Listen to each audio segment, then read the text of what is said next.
उत्तर प्रदेश के मीरापुर में all India मजलिस-ए इत्तेहाद मुस्लिमीन के कई कार्यकर्ताओं पर एफआईआर दर्ज होने की खबर सामने आई है। ये काफी चौंकाने वाला मामला है कि उपचुनाव के दरमियान एक आरोप के तहत ऑल इंडिया मजलिस-ए इत्तेहाद मुस्लिमीन के कई कार्यकर्ताओं के ऊपर एफआईआर दर्ज कर दिया गया है और इस पूरे मामले को लेकर के असदुद्दीन ओवैसी ने यूपी पुलिस पर बड़ा आरोप लगाया है।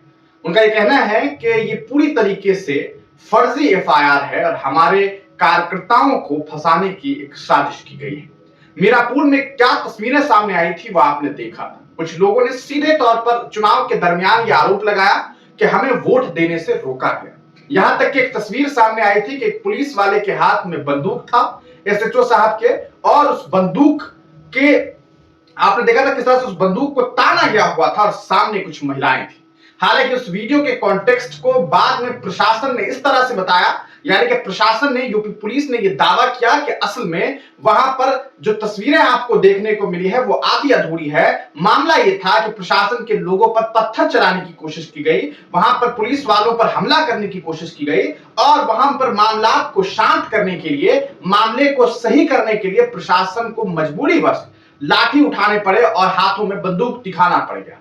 प्रशासन का यह कहना है कि वहां पर पुरुषों के द्वारा जो है वो आतंक फैलाने की कोशिश की गई, वहां पर हालात को बिगाड़ने की कोशिश की गई। जब प्रशासन ने कार्रवाई करने की ठानी तो उस दरमियान महिलाओं को आगे कर दिया गया और उसी दरमियान एक पुलिस वाले ने, एसएचओ साहब ने हाथ में बंदूक दिखाया और बंदूक तान करके दिखाया और वही तस्वीर वायरल हो गई। वहां के नेता प्रतिपक्ष, आप जानते हैं नेता प्रतिपक्ष हुआ करते थे, हालांकि नेता प्रतिपक्ष कोई और है, अखिलेश यादव जी जो है, उन्होंने बाकायदा इस पूरे मामले में ट्वीट किया और उस पुलिस अधिकारी पर कार्रवाई की मांग की। सुनने में आ रहा है कि उन महिलाओं के ऊपर भी जो है वो मामला दर्ज कर दिए गए हैं। अब देखते हैं असल में क्या रिपोर्ट जो है वो सामने आ रही है। देखिए, ऑल इंडिया मजलिस-ए इत्तेहाद मुस्लिमीन के सदर असदुद्दीन ओवैसी ने एक ट्वीट किया है। वो कहते हैं कि मीरापुर मुजफ्फरनगर के ककरौली गांव में झूठे केस लगाकर एआईएमआईएम के कार्यकर्ताओं को निशाना बनाया जा रहा है और कम से कम 80 कार्यकर्ताओं पर केस लगाया गया है। वो खातिन जिन्होंने चुनाव के दौरान पुलिस की गुंडागर्दी के खिलाफ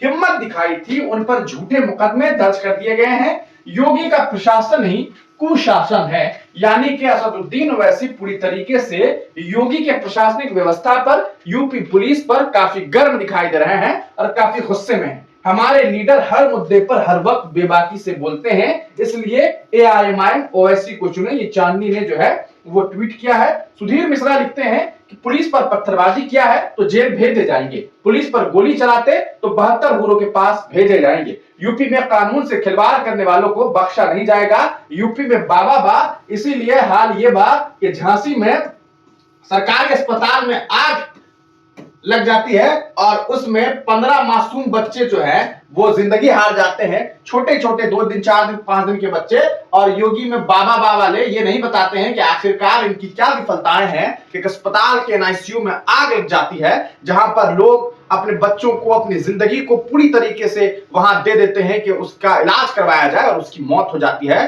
तो ये जो बाबा है वो बाबा वहां पर क्यों नहीं काम आ रहे हैं, ये भी सोचने वाली बात है। जबकि कार्रवाई उन लोगों पे होनी चाहिए थी जो लोकतंत्र की धज्जियां उड़ा रहे थे, महिलाओं को बंदूक तान के डरा रहे थे। लेकिन हुआ क्या, हुआ ये कि असदुद्दीन ओवैसी की पार्टी के नेताओं के ऊपर एफआईआर दर्ज कर दिया गया। आपको क्या लगता है कि क्या इस मामला में उन लोगों को जो है वो, उन लोगों के ऊपर जो कार्रवाई की बात सामने आई है, क्या उनके ऊपर जो कार्रवाइयां होने वाली है, क्या उससे वो बच पाएंगे? क्या उन लोगों के ऊपर जो मामला दर्ज किए गए हैं वो खत्म होंगे? अपनी राय कमेंट सेक्शन में